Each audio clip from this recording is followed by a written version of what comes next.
Welcome to a late edition of the Upshot. It is Thursday, January 12th.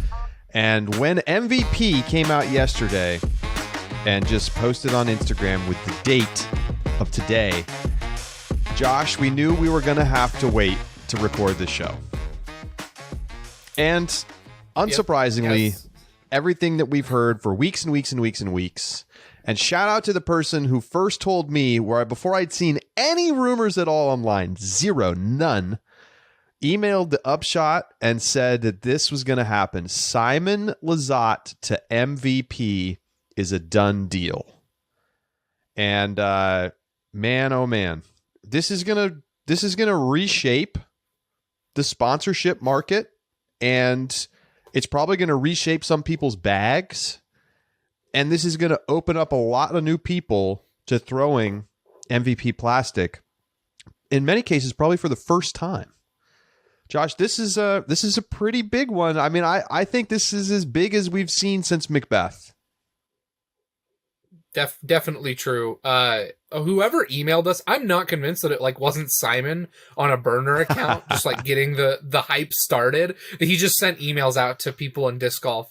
You know, if that's true, I'd love a follow-up to hear. It is, it's funny. I saw Ricky tweet about whose was a worse kept secret, his to DDs or Simon's to MVPs, and both were equally poorly kept.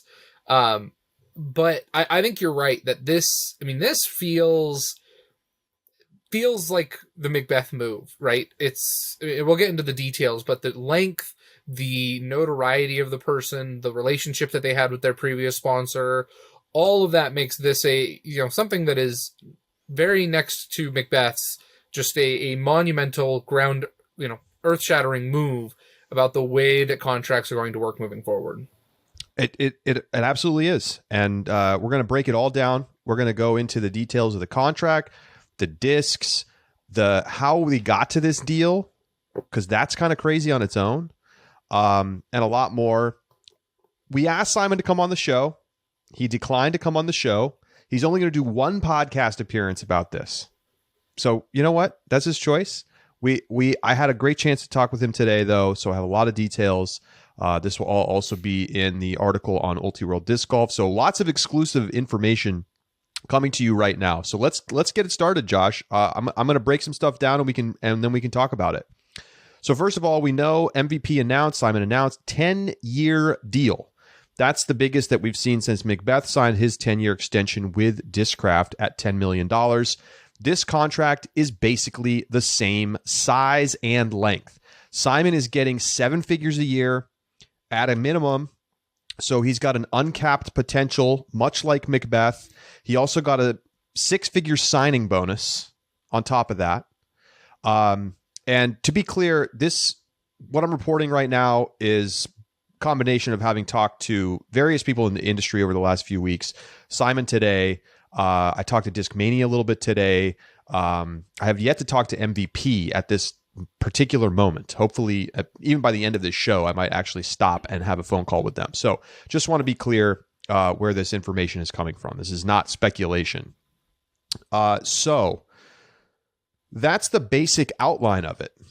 It's in a large part, it looks a lot like what we've seen the other top players in disc golf get. $1 million a year. I mean, that's what the market is. So it's not exactly surprising to see that that's what Simon is getting.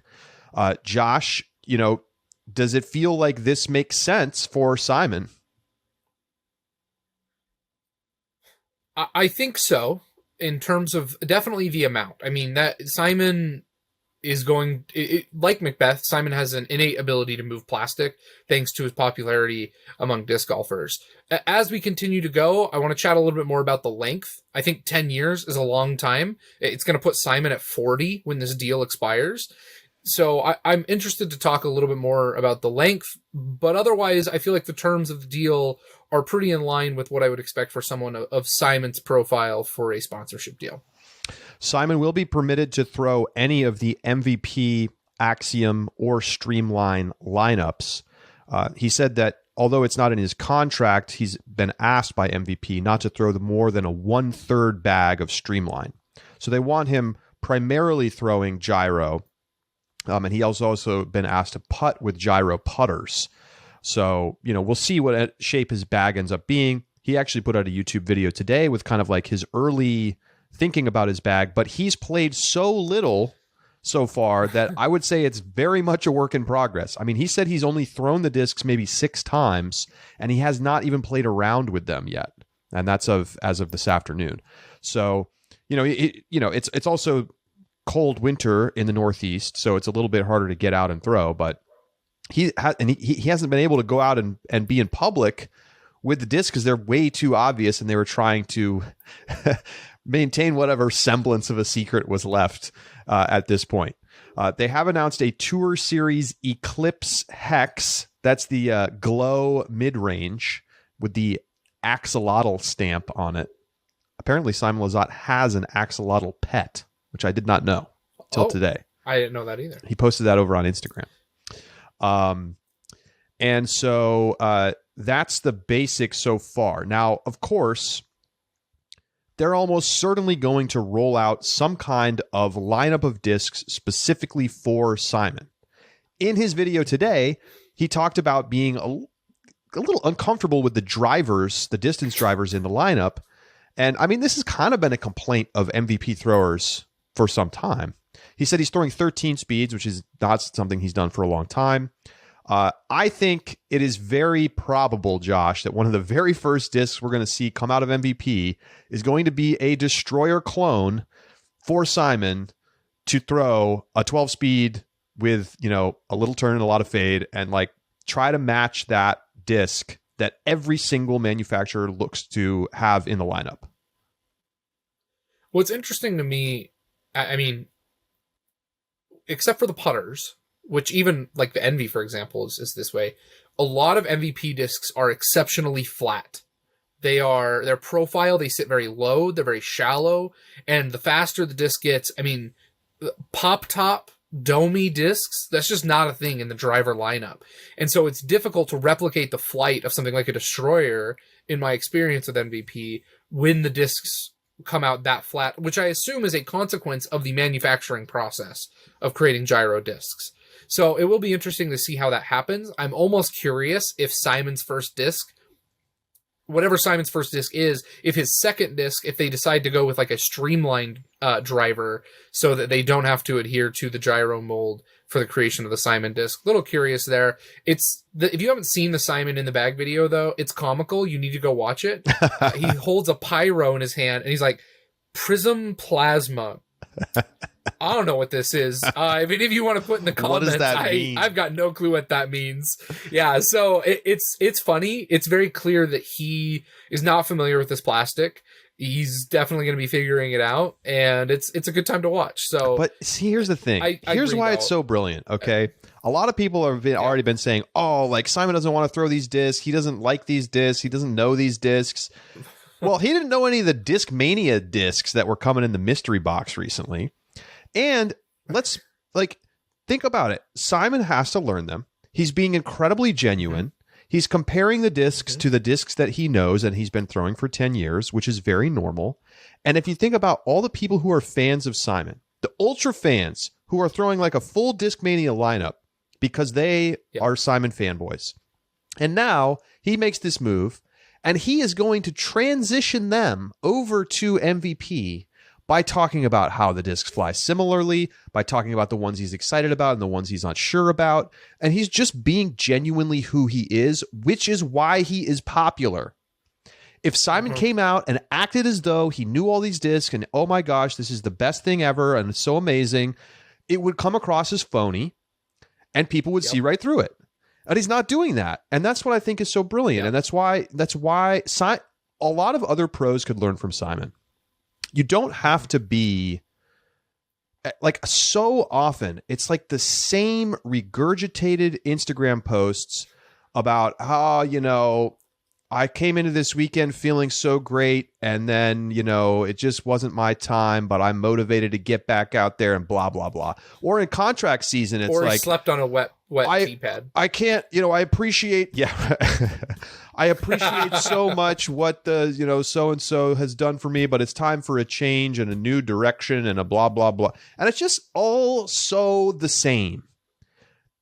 People have the same social media managers, and it's obvious. And Simon is a breath of fresh air amidst all that. So I appreciate that he is just like, I got all these new discs. I don't know what the hell they are. It's the same as if somebody sent you a box of discs you'd never thrown before. You'd be like, oh, I don't really know like what this is all about. And I think that that genuine nature is going to lead people to be like, oh, I'll go on this journey with Simon. It's so fascinating to me that him and Macbeth have the same deal, because they are two like just opposites as to how they approach the idea of being a professional disc golfer. You have Paul Macbeth, who I think really embodies a lot of what you see in professional athletes in other major sports, right? He is very well put together. His media responses are clean, thought out. He is regularly doing media though, and wants to participate, making sure he's getting his name out there.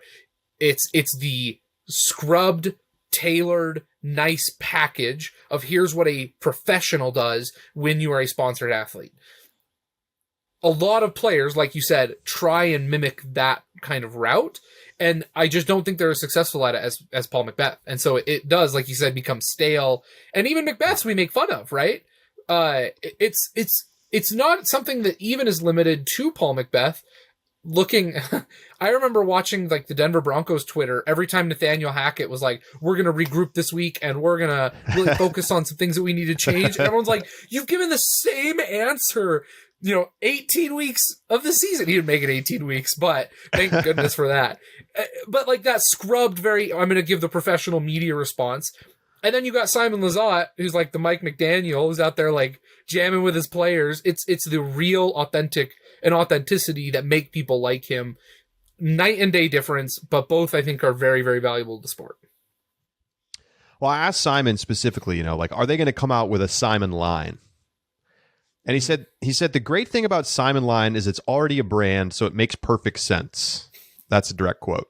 Now, I don't know if that's what it's going to be or exactly what shape that's going to take, but obviously we've seen pretty much every top player get their own lineup of discs.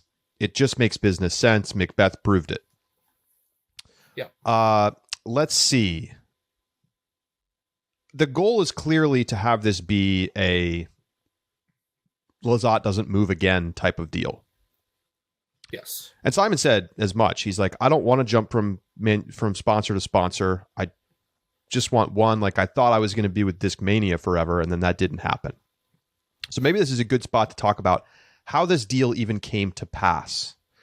Discmania and Simon Lizotte actually signed a new contract in April 2022. So they, tore up the old one, renegotiated, and they had a 4-year deal put into place last spring. So that there was an expectation, certainly from the Discmania side, and I think from Simon's side as well, that he was going to stay with Discmania for his entire career. And then Steve Dodge calls Simon Lizotte in October. And of course, Steve Dodge, the purveyor of the Maple Hill Disc Golf Course, the TD of the MVP Open, and the founder of the Disc Golf Pro Tour. And Steve Dodge says to Simon, is there anything that could get you to leave Discmania? And Simon told him probably not, but I would listen to an offer, of course. I'm always going to listen. Crazy not to. Yeah. You got to listen. So Steve Dodge invites Simon to lunch and doesn't tell him, but also invites a representative from MVP. So they go to lunch. Simon shows up and is like, who is this here? And it's Andrew, the team manager from MVP. And so they start to have a conversation, and it gets to basically, there wasn't an official offer on the table at that point. It was just, what would work for you? And so Simon started to talk about the kinds of things that would be important to him, the kinds of things that he'd want to work on, sort of projects, disc lineup, compensation, stability for his family, etc.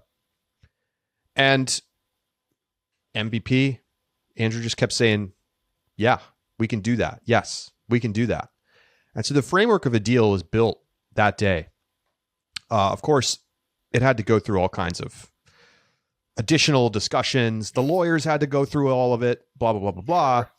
But that got the ball rolling. And Simon, of course, then went to Discmania and said, I have this offer on the table from MVP. They initially offered both a 5-year and a 10-year option. And so Discmania, Simon was on the phone with UC and Eagle and Avery Jenkins and multiple people from Discmania talking about this. And they started to put together counter proposals. And it sounded like, talking to Austin Montgomery, the director of operations from Discmania, that they got close to coming to a deal to make it work, but never quite got to the finish line. And Simon actually told me, and I'm gonna quote here as well. He said, "I had this weird feeling inside of me that I didn't even want Discmania to pay me that much. Almost like he had kind of like a sense of guilt." He said, quote, "My relationship with UC and Discmania was very family forward and even a bit too close." So, I mean, of course, he's known these people his entire professional disc golf career, and he felt like it was like weird to accept a lot of money in a sponsorship from them. And so ultimately decided, as he's stated very clearly in multiple places, that, it wasn't a decision that was ultimately based on the money. Discmania had a very attractive, although not quite matching counteroffer, but that he was just looking for a change, that he needed something new, needed new motivation. Talked a lot about that. And so that's how that, didn't end up working out with Discmania. And he walks away from what had been a 10-year relationship that was already contracted to be for multiple more years. Now, interesting thing, in this most recent contract, Discmania had a buyout clause in it. $1 million buyout. MVP paid it. MVP paid it and the signing bonus and a 10-year deal to get Simon. And that's where we stand today. I had not heard that story. So for the listeners, this is a new story to me. That is crazy. And I really want to know how much of a role Steve Dodge had in making this happen. It makes me really curious. I called Steve today after talking with Simon about this. And I think it's fair to say that Steve was a catalyst for this to happen. Of course, Steve signed a big deal with MVP as the $2 million 10-year deal to be the title sponsor of the Maple Hill Open. And so there was a relationship there, and obviously had a relationship to Simon. Simon considers Maple Hill his home course. And so, he acted kind of like as a go-between there. I mean, I don't think he was like instrumental to the deal getting done or something like that. But sure, the initial contact, the setting up the lunch, yeah. I mean, does it happen without that there? I don't know. It's interesting. It's a. I want to save it for the next section. Okay. I want because I have thoughts, but I think it's going to fit best in our next segment.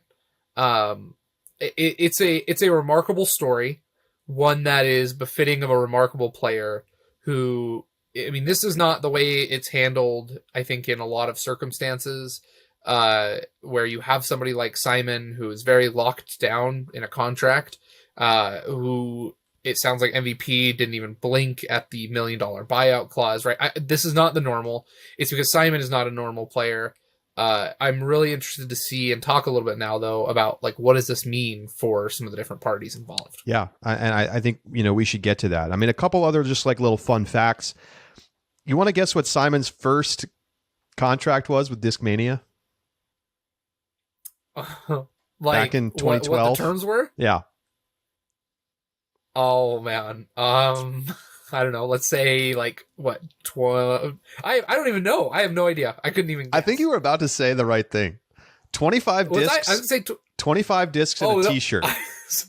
That is not what I was. You were going to say $20,000, weren't you? I was going to say 20,000. Like I was going to guess total compensation. 25 discs and a T-shirt, and now he's got a 10-year, $10+ million contract in hand. It's Holy pretty smokes. remarkable. And I mean, you think about the COVID catalyst that disc golf has had. Think about where MVP is as a company, and we'll talk more about them in a minute. But COVID happens. Disc golf boom starts, all these people flooding in. But at this point, MVP is still they're kind of a token brand at this point. Like they're the lone star of 2020, right? Yes. I mean, maybe that's a little bit unfair to MVP because they were bigger than that, but like they weren't a big brand at that point. But we all know what happened. No. James Conrad hits the holy shot. And then everybody has got to get an envy, and everybody is learning about MVP, and they catapult into 2022. When they came into 2020, this is reported by the Wall Street Journal.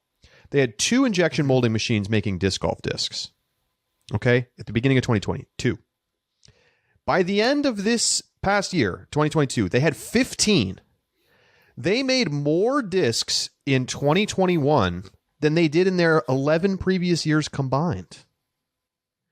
This company has seen such incredible, insane, explosive growth that it put them in a position, Josh, to sign a player, pay his $1 million buyout clause, and establish themselves, which I think this deal will do, as one of the legitimate top-tier manufacturers in the sport. It's insane, honestly. Like it is. Could be a business case study for people getting an MBA. Yeah, it really could. And it's so interesting because remember in the Wall Street Journal, they talk about after James hits a shot, they're all thrilled. And then they're like, oh crap, like we're in big trouble now. And it's true. I mean, you can even see right now, if you go and look at social media, what's the joke everyone the joke of everyone is like the MVP Pro Shop isn't going to be able to handle the traffic of Simon Lizotte. And that's the running joke of, MVP's site. And they were out of stock, constantly of discs, and a very clear shortage along with a lot of the other manufacturers. And it's fascinating to see then the way that the MVP finds itself in a position now to be able to afford Simon's contract.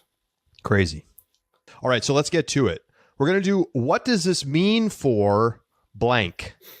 And we're going to talk about the various parties involved here. And let's start with the obvious one. Let's start with Simon. What does this mean for Simon? I mean, this is Simon's. There are very few disc golfers, and the number is increasing. But I would be willing to venture a guess that even some of your higher level disc golfers, excluding the Macbeth, Simons, probably like the Calvins, but take that tier, drop down a level, and I bet even those players have very, very real financial insecurities that they have to worry about, right? Questions about what retirement looks like, about the cost of living on the road and continuing to tour. People who are on 1-year deals who have no guarantees of renewal, even if we consider them to be pretty high profile players, I think except for the, real 1%, most disc golfers are not getting the kind of deals that Simon's got here.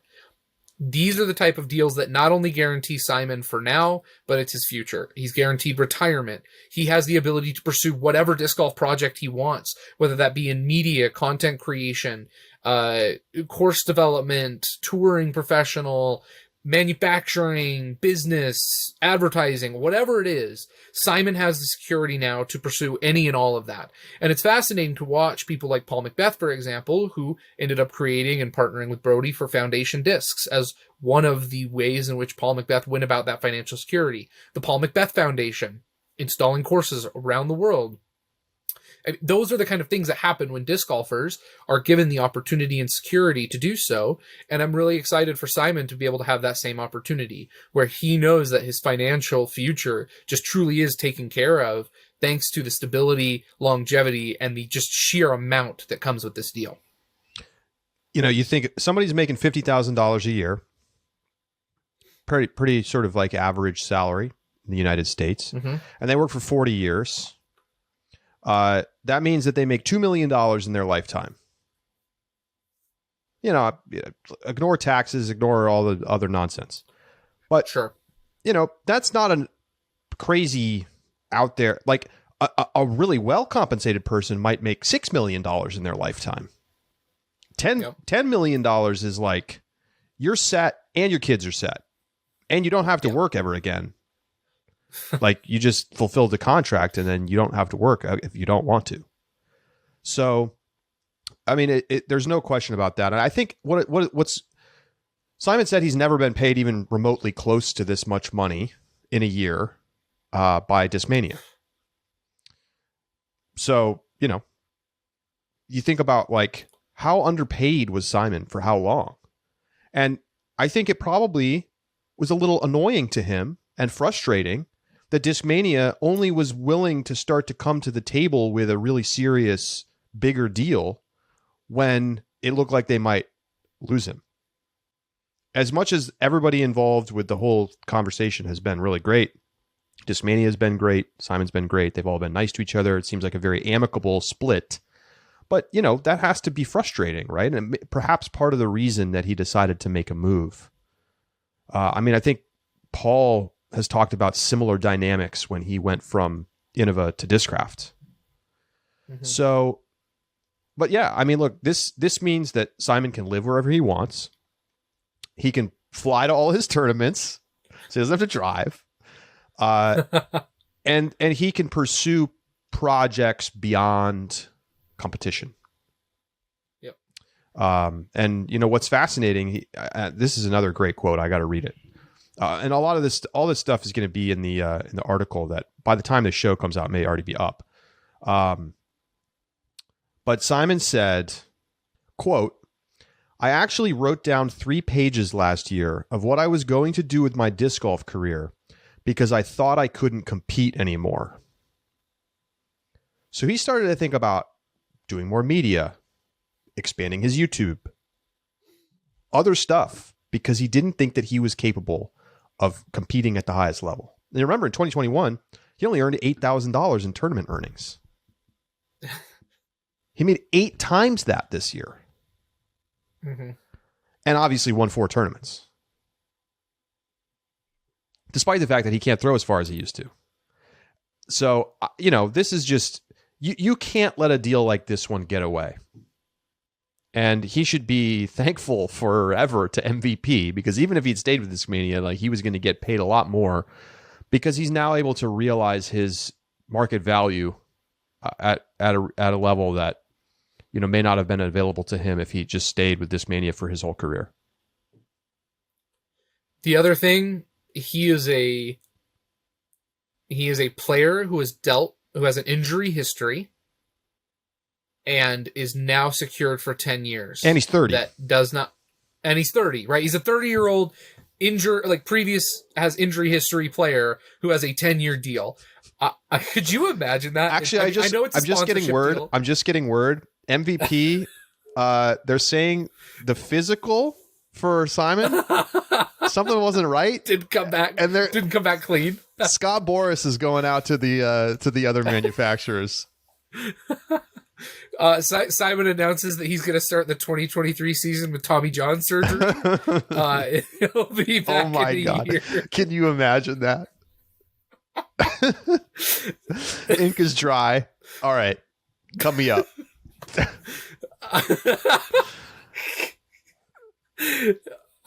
It'd be so bad. Anyways, ink is dry.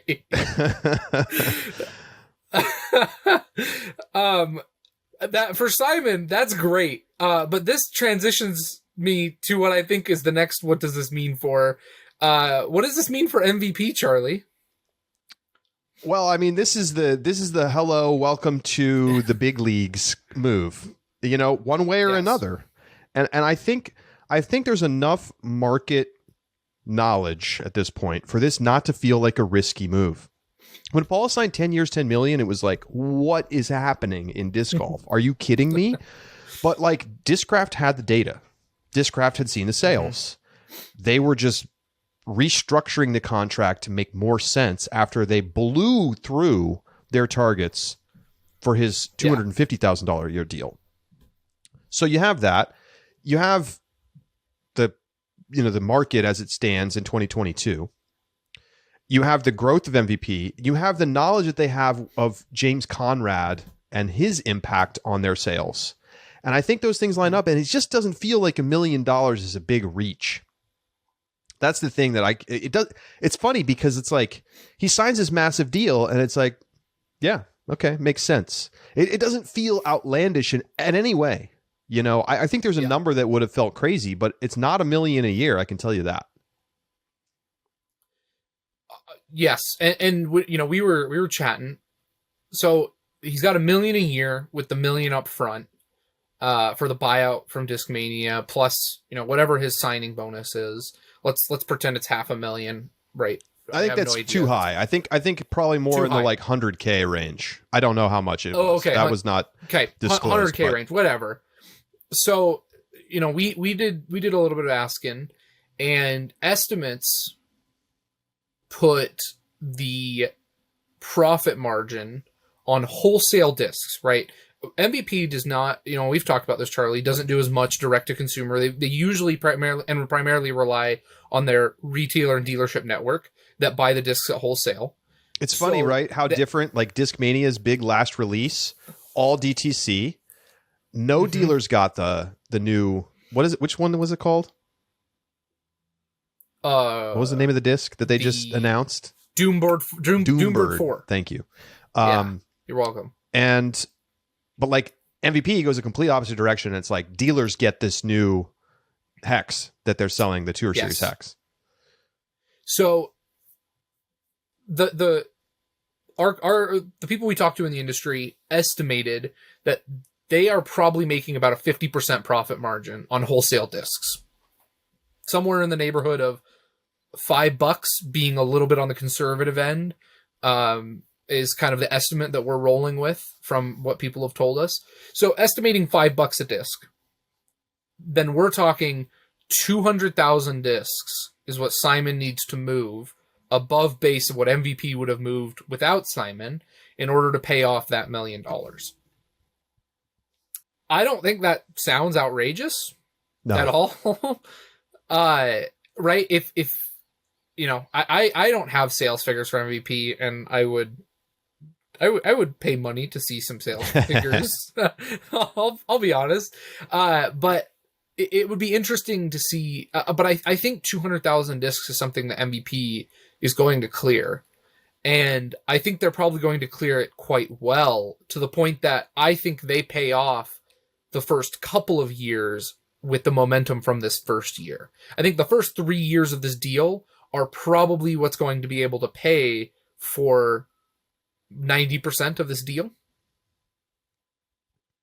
It's plausible. And that's before inflation starts to erode the cost of servicing this contract. 5-10 years down the line, $1 million isn't going to be as much as it is today. So yeah. Here's the one I want to give, though, because here, before this Simon deal, we have been talking about on the show and all over social media, there's been talk about, is the market for sponsorships getting ahead of itself? And I think Simon is an anomaly, right? There are other manufacturers signing tons and tons of players, and I don't know how many discs those players are going to move.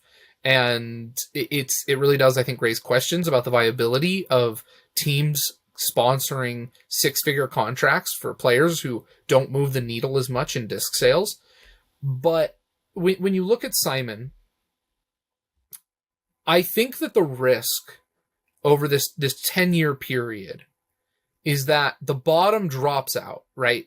We realize that manufacturers have gotten ahead of themselves. The sponsorship market is outpacing the disc sales. The bottom drops out on a lot of these contracts. Not Simon's, not Macbeth's, not Ricky's, not Calvin's, but some of the other ones. And then Simon gets hurt. And in 2 years, Simon is severely injured and is no longer able to compete at the top level. He's not making lead card coverage and just falls back really to doing primarily YouTube. 1 year ago, he was contemplating what it looks like not being able to compete. I think the concern there is that in a sport like disc golf that has the kind of growth that it does, I think it's important that players, and maybe I'm wrong about this, because I imagine a world where you've got the young up-and-comers like Gannon Burrs, the 15-year-olds, the 12-year-olds who we don't even know their name yet, who are going to be beating Simon in 3 years, especially if he has reoccurring injuries. And I wonder, what impact that has on Simon and his ability to move discs. It makes me concerned about the fact that they've signed a guy who has an injury history till the age he's 40. But on the flip side, I also have thought a lot about it in the way, if you look at esports and streaming and that ecosystem, you have the professional side, and then you have the independent streamers who are just content creators, right? And that's what they do. They don't play professionally. And those people actually typically make more money than professional players, right, in whatever esports league that they're in a lot of cases. There are people who are sponsored by, household name cell phone services, cars like Honda and Liquid, food chains, Chipotle, big brands sponsor these streamers. And so it's an interesting play. And the question that I have is, in a world where Simon gets hurt, does he begin to fade in a growing sport that just moves beyond the Simon era? That means that the deal doesn't look great in 5 years? Because if you had asked me, does disc golf look the way that it does 5 years ago today? Never would have guessed this, right? You never would have been able to predict the way that disc golf is today. And so who knows what 5 years or 10 years disc golf is going to look like. It'll be interesting to see if this deal in 5 years we look back on and say, wow, that was a long deal for somebody of his age in a growing sport that might have been a little bit overpriced. Or if we're going to be seeing it as Simon is one of the most influential people in disc golf, in the same way that, Paul McBeth has been, same way Nate Sexton has been. And even if he is not competitive, is one of the faces of disc golf and is just so wildly popular and influential that $1 million seems like pocket change for what Simon could be making. All they got to do is make one hit disc with Simon's name on it. That's it. They only need one. They don't need 4. They don't need 5. It doesn't matter if he becomes irrelevant. They need one. Nate Sexton's a perfect example. It's true. The Firebird just makes money after money after money, and Nate hardly plays. Yep. Yeah. He barely plays. If you didn't watch Jomez and DGN and know him as a commentator, you wouldn't even really think about him all that often. Mm-hmm. But he's such a good personality. He's such a skilled media figure and this disc is so popular. It's a total no-brainer for Innova. Yep. I think the same thing is going to be true with Simon, right? The insurance policy is his marketability as just a person. It is so easy for me to imagine Simon being on a panel, after a round, talking about what we just watched and being he's not Shaq and he's not Chuck, but he's one of the figures that you could have on a panel who would be extremely entertaining to watch. And so it's not even about whether he ever achieves what he achieved this year again, because remember, he just came off the best year of his career. Yes, he did. Previous couple of years were not very good. And before that, he could throw a lot further. So it's you kind of feel a little shaky. Now, obviously he's just so gifted with the ability to throw the Frisbee that I don't think he's ever going to be irrelevant. But it's very plausible to me that he wins 0 tournaments this year. I mean, that's very possible because he's switching bags too. He doesn't even, we're a month away from the season and he barely knows the discs. So obviously arch or not arrows, we don't need to go down that path. But I think the thing is for MVP, it's not as risky as it looks because they're going to come out with some new disc that people love and that's going to sell forever. And he also does the media stuff, the YouTube thing, all that. It's just, to me, there's a reason they were willing to go above and beyond here.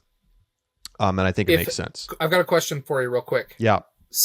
Last year, Simon doesn't have a good year. Same thing if 2021. He makes $8,000, a couple top tens, doesn't even podium though. Just his injury has eliminated him as a top contender. Do you still give him this deal and you think it pays off? I think the or deal. Do you think this? I think the deal could still pay off, but I don't think the deal happens. I think his. I agree with. I agree that it probably doesn't happen. I think him winning MVP Open probably had an influence here. You think the deal still pays off? Simon moves. MVP calls, says, "We'll give you the moon. You come over. We'll make your discs." Plausible. He's that popular. I think you're right. That's the point I was trying to make, though. Right here with that entire diatribe is that we can say Simon is incredibly popular, successful, and he is in so many ways. But winning on the course is important, and if that stops immediately, it's just something that I'm going to be wondering about. What does this mean That's for? Definitely. Yeah, go ahead. Sorry. No, go ahead. I was just going to say, I think I'm playing Doomsday. I'm playing worst case scenario. I don't think it's likely. I don't put a lot of stock in it. Yeah. But it's just hard for me to imagine it being an overpay because of all of the ways that it's going to work. Mm-hmm. Like, even if he doesn't play that well. I mean, I don't know. Yeah, you are right. Like, if he gets hurt and is like unable to really compete anymore, I think that could have a negative impact, especially in a few years.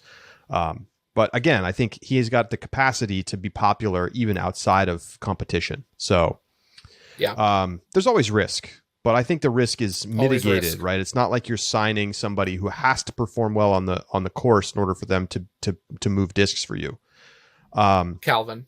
What does this mean for Eagle? No, I think Calvin's way more popular than people realize is the thing.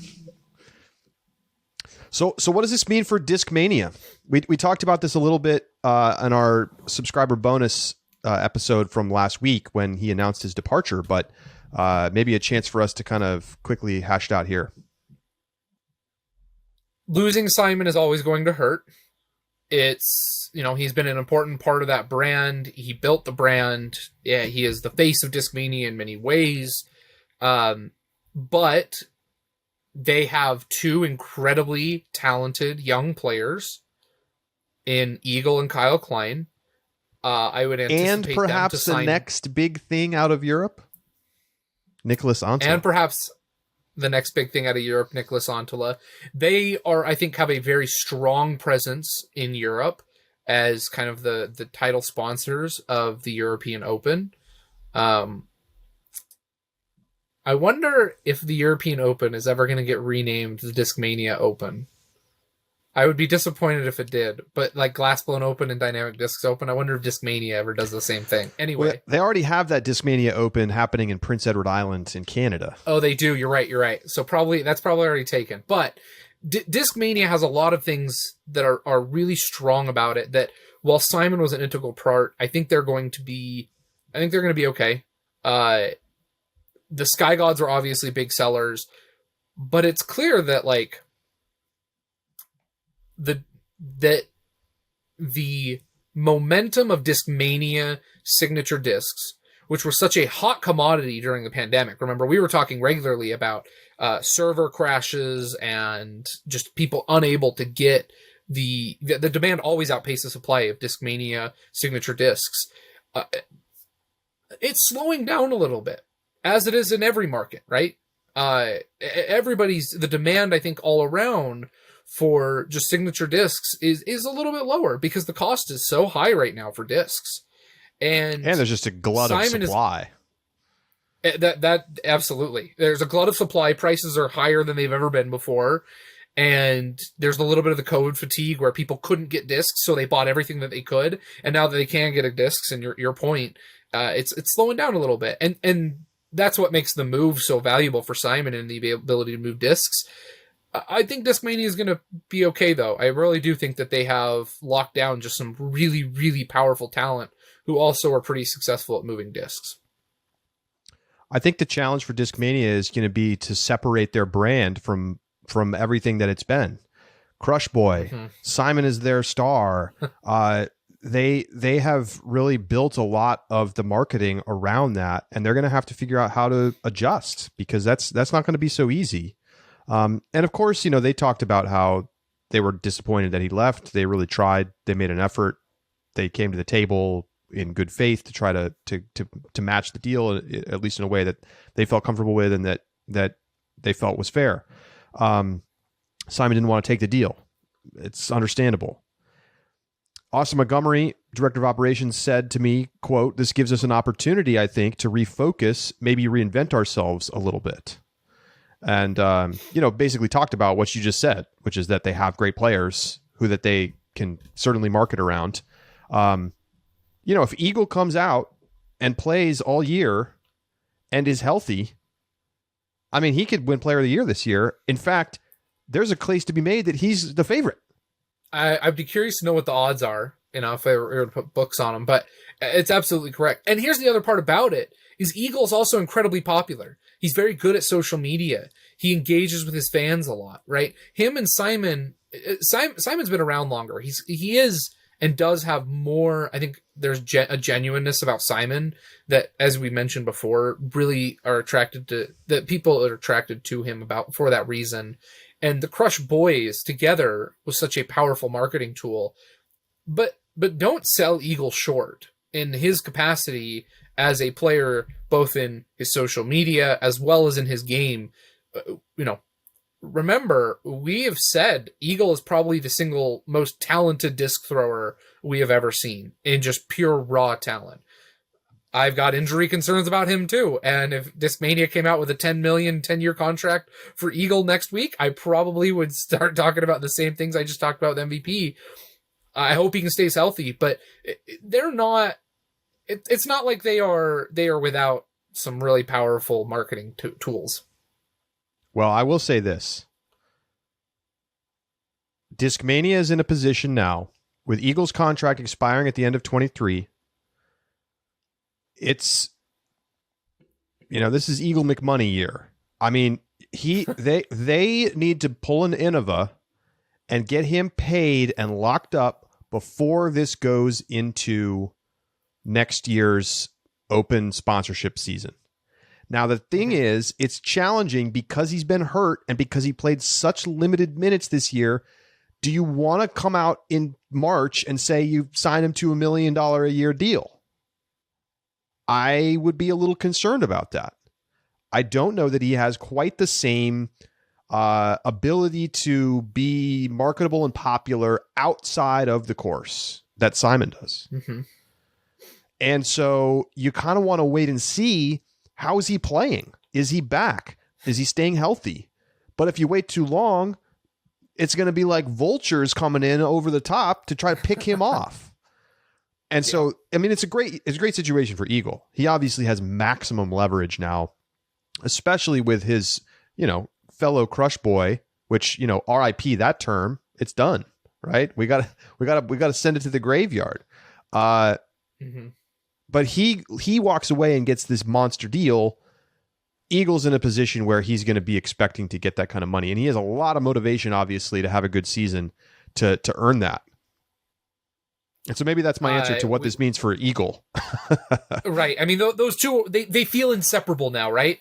Because Discmania needs Eagle, and Eagle really has an opportunity here with Discmania.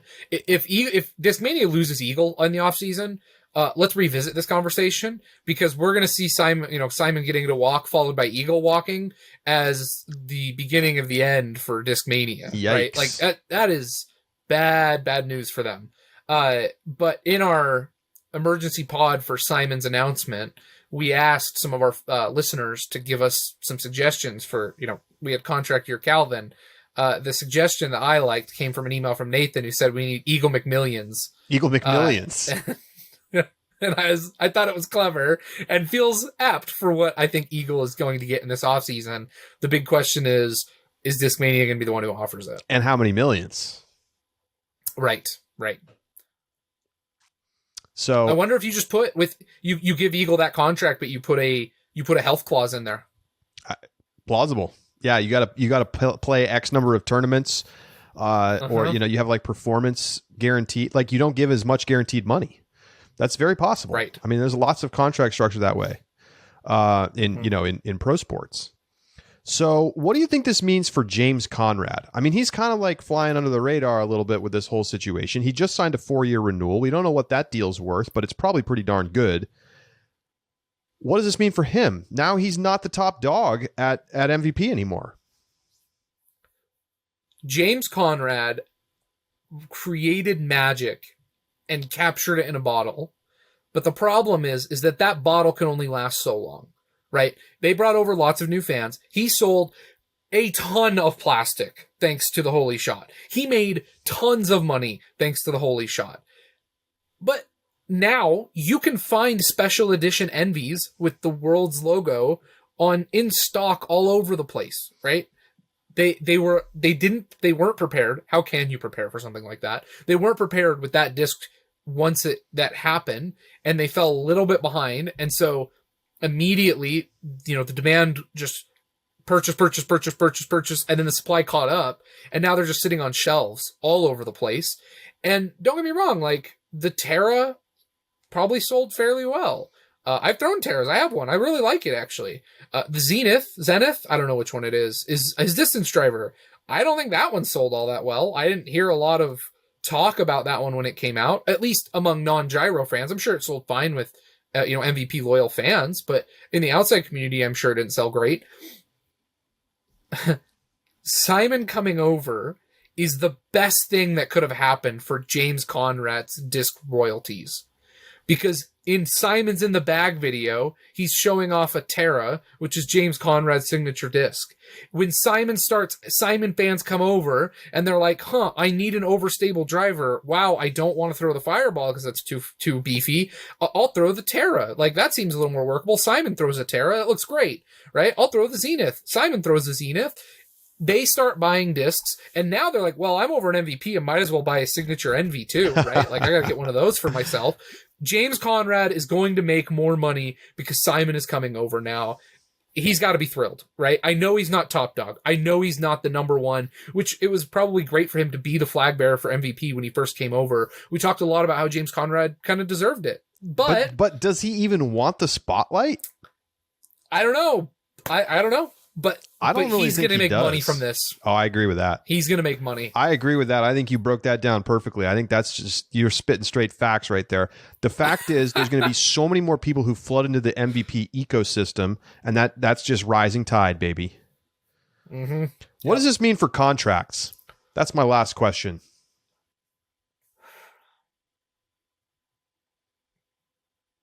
I got an answer for you. TBD. All right, go ahead. TBD.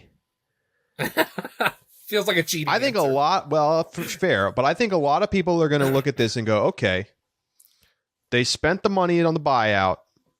They spent the top dollar on the player, but they're not getting Macbeth. Like, let's just acknowledge that, right?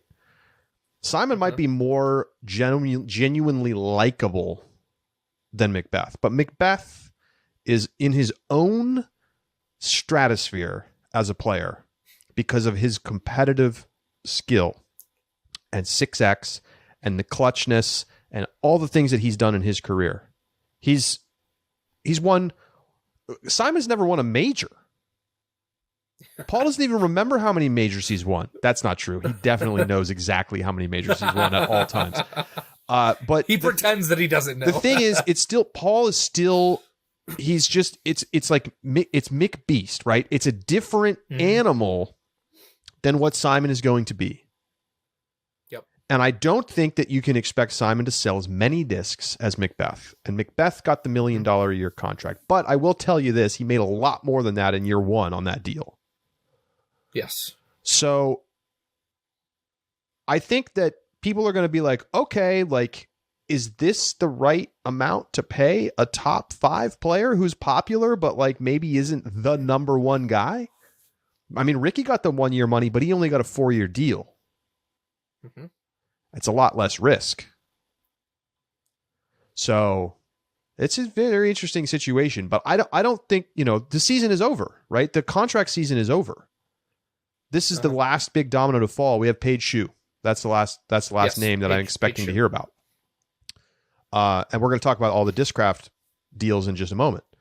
But I think that companies are going to be looking at this and seeing like, okay, is MVP like making out like a bandit here? And if so, we got to go hard at trying to land those top 3 to 5 type players, almost regardless of how much it costs. We both agree that part of that the majority of Simon's value comes not from his ranking relative to other players, but in his pull in the culture of disc golf. Correct? I think so. Good I think so. Summation. It certainly did not hurt that he won a lot this year, but it did not. No, by no means. I completely agree. I think what this is going to tell us, and what this could really show us for contracts moving forward, is the viability for cultural influences to be sponsored at the same or greater levels than the professional athletes. Mm-hmm. So that when you have the likes of Casey White, who says, I don't want my livelihood to be determined by how well I play on the course, but in the summation of what I do around disc golf, I think what this could show us, and again, this depends on his performance as well, right? He may continue to be a top 5 guy, and then this question and this point really becomes null and void. But it could show us a second tract of what careers in disc golf could look like, and that it may not require you to be the dominant athlete like Paul Macbeth in order to make substantial money and play a big role and influence in the disc golf community, right? That's what I think is the other thing that will be necessary to watch. Kona was the first one who we talked about with this, right? That we talked about her influence as an unproven player, who just had one Elite Series win and then a couple of good performances, was also thanks to her social media branding and power. That is something that I think is at play here, and that has to be in consideration as we continue to move forward with contracts. And I'm not just talking about TikToks. I'm not just talking about shorts where Gannon Burr is, overlaying our podcast about you joking about him dropping the chalk bag and picking the chalk bag back up. Still my favorite video. But that's not the social media I'm talking about. I'm talking about content creation of people who are dedicated supporters, followers, subscribers, paying money into that content ecosystem of a creator like Simon Lizotte, and what that might mean for people who want to follow in those footsteps after. I want to read one more quote from Simon from today. Okay. He said, "Not that Discmania didn't pay me well. I think I was compensated fairly, but I always felt like the stuff we have to deal with, the sacrifices we have to make, the fame we have to deal with, I always felt like it was a bit out of whack." And I think that what you're seeing here is Simon's value being reassessed by the marketplace in a way that wasn't really available to him. And I think that's one of the things that's so interesting about all of the secrecy around these contracts, around what players are getting paid, around who's getting what. We don't know the vast majority of them. The ones that we know are the tentpole top of market deals. That's it. That's the only ones that people want to announce. Macbeth 10 mil, yep. Ricky 4 years 4 mil, Kristen 4 years 500K, same deal for Kona. Those are the numbers we know, and now we know the Simon one. Yep. But the thing is, I think that there are other players who maybe aren't as popular as Simon, whose contracts are out of whack relative to the value that they bring. And I think that this whole thing is going to start to get resorted. I think there's also players who are getting overpaid, especially this offseason. I think it's happening right now. And I think it's all going to get jumbled up. But I think we're at the point where we need to start talking about what these deals are and not constantly have the manufacturers having control of the narrative here on they don't want you to talk about how much you make. And I think this is exactly why. Discmania doesn't want to have MVP come in and offer this deal and then have to all of a sudden try to match And why were they willing to match, Josh, or more or less, like a huge increase in what they were paying him before? Why were they willing to do that? Because it was worth it to them. It was worth it. Because it was worth it to them. And so, obviously, there's always going to be give and take, and some side is probably going to be getting off better than the other in any kind of money negotiation. But I do think you have to recognize that, like, things are maybe a little out of whack. And there's a lot to learn from this and what happens moving forward. We're going to take a break. When we come back, Discraft Elite Team announced.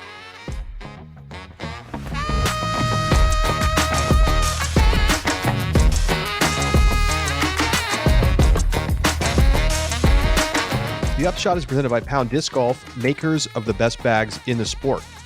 Well, they've got the brand new Deluxe Rufuses available now. Some of them coming with all 3 upgrades, the Velcro patch, the lower side pocket upgrade, and the new Spacer Mesh shoulder pad upgrade. So check that out. They start at $324.99. I'm carrying a Rufus myself.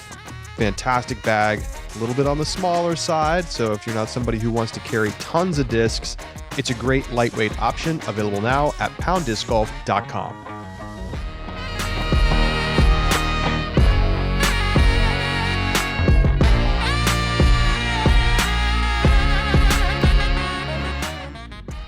Welcome back to the Upshot. Of course, right after we recorded our Tuesday show, big Discraft announcement comes out, 2023 Elite Team. And so, it is what it is. And unfortunately for them, it then got overshadowed by the Simon news, so it's getting the late short segment here. Sorry, guys. But you know what? They did a nice job, and they have a very, very, very strong team. I think arguably, Josh, the strongest team, top to bottom, of any manufacturer going into 2023. So let's take a look. I agree with that. At the Elite Team. First and foremost, they added 3 new players to their Team Discraft, signing to new sponsorships. Anthony Barella, Valerie Mondahano, and Holland Handley, who were 3 of the big free agents, quote unquote, this offseason, all going to Discraft. And on top of that, they promote some other players into the top tier of their promotion. So that's Brody Smith, Corey Ellis, Aaron Gossage, Ezra Aderhold is back as well. Most of those players on 2-year deals. Aaron Gossage on a 1-year deal. Holland Hanley on a 1-year deal. Anthony Barella on a 2-year deal. And then Andrew Presnell, Chandler Fry, Ben Calloway, and Alexis Mondahano all got demoted. So probably a little bit of a tough pill to swallow for Alexis, getting knocked down to the 2nd tier in favor of her sister. But, sibling rivalry and all that. So that is your 2023 Discraft Elite Team, along with, of course, the long-term contract folks, Paul Macbeth, Paige Pierce, Chris Dickerson, Missy Gannon, and Adam Hammis. Yep. So what do you make of this? Maybe first with the new signings, adding Barella, Valerie Mondahano, and Handley. Very impressed. I'm very impressed that Discraft was able to lock down all 3 of them. I think that at a smaller manufacturer, any one of those 3 could be the top player and, the star of a team. I'm impressed to see that Discraft is able to grab all of them. I'm a little bit surprised, to be honest. And of course, I don't know contract details, so it's probably in the money. But I'm surprised that someone like Valerie Mondahano didn't look elsewhere to be kind of a top player. And I'm sure the offers just, were better at Discraft than they were elsewhere, and that's why. But she joins what is an incredibly deep FPO team in Missy Gannon, Paige Pierce, and herself. So it's going to be successful. It's going to be great. I think she's going to play well. I'm excited for Holland Hanley. I'm really excited for her that she got promoted and is on the Discraft Elite Team. Is it Elite Team? Is that right? Yeah. Yeah, okay. Really excited for Holland. She's really been putting in the work, and I think has increased her presence and profile, and we definitely have not seen her ceiling. Anthony Barella joins a loaded MPO team, arguably the strongest MPO. Actually, I don't know if it's even arguably. I think Discraft has the strongest MPO team. We'll do more on the manufacturers later, but yeah, I'm trying to the think Macbeth about Dickerson combo. Yeah, I mean, I don't think Innova's there anymore. I don't think so either. Maybe Discmania is second. Prodigy has a case, Eagle maybe. Kyle, yeah, with Isaac Robertson and Gannon. Like, depending on how you measure it, maybe you can make another argument. But Discraft, number of majors, performance last season, total wins, career. I mean, it's hard to argue with a Macbeth Dickerson combo. Not to mention, Adam Hammis, Anthony Barella, et cetera, et cetera. So good team, strong team.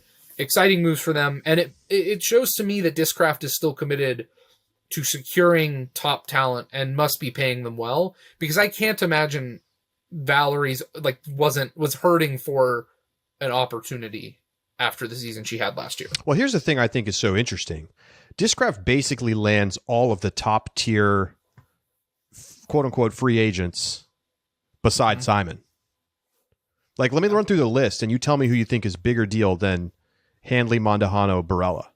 Okay, here's the list of players who switched sponsors, of note. So Jake Hebenheimer, Austin Hannum, Maria Oliva, Gavin Babcock, Mason Ford, James Proctor, Lisa Fakis, Robert Burridge, Erica Stinchcomb, Scott Withers, James Proctor, Una Heinonen, Stacy Ronsley, AJ Carey, Deanne Carey, Emerson Keith, Thomas Gilbert, Nico LaCastro. That's the list. Nope. That's it. That's after Simon. I think these three are the top. Is Maria a bigger deal than Holland Hanley? Maybe. Close. Both are very promising young players. Yeah. And obviously this is sort of like a biased sample, because the reason they're leaving is because Discraft gave them an offer that was good enough to get them to leave. But I still think it's worth noting, like, this bolsters Discraft's mid-tier with upside. All of these players have upside. Yeah, good call. That's the thing, right? Holland Hanley could be a top 5 player on tour next year. Yep. We already know what Valerie Mondahano can do. And Anthony Barella is just like, remember this. Guaranteed. He is 22, Josh. He is 22 years old. Okay. He is really young. He's been in college. He hasn't been on full-time tour. It is easy to forget because he's been good and around for a long time. It's Eagle-esque. And it's they're not. How different is Anthony Barella and Eagle McMahon when you really think about it? If you zoom back on Eagle like 2-3 years and you overlay current year Anthony Barella, how different are they? I think it's a great They both throw a mile. Point. They both are tall, lanky.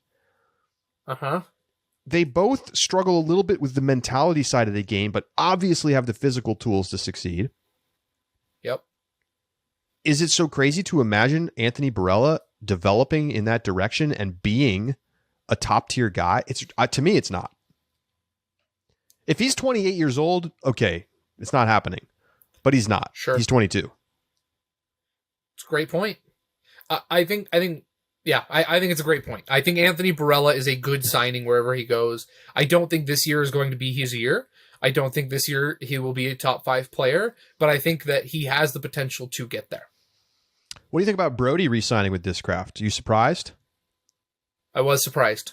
Kind of floated some things on Twitter, made it look like he was, trying stuff out. Like, in Brody fashion.